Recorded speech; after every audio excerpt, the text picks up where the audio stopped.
So hello and as always, welcome back to Learning MD. So many of you have been asking me if you charge your actual iPad and you leave it charging, or you charge it every 30% and then you just go and hang out and then you come back.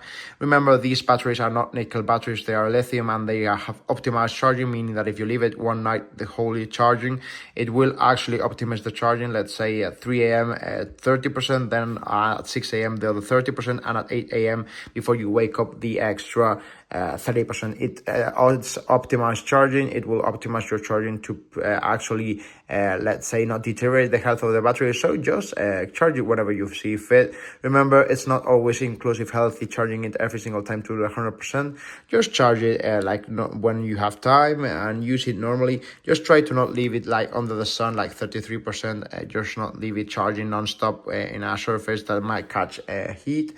And other than that, just try to use it. Remember, Apple has one of the best technologies currently in the market, and it will not save you from changing the battery just because you charge it, let's say, until 99% and you try not to charge it at 30% and then just stop. Just charge it whenever you need it and just use it and enjoy it, okay?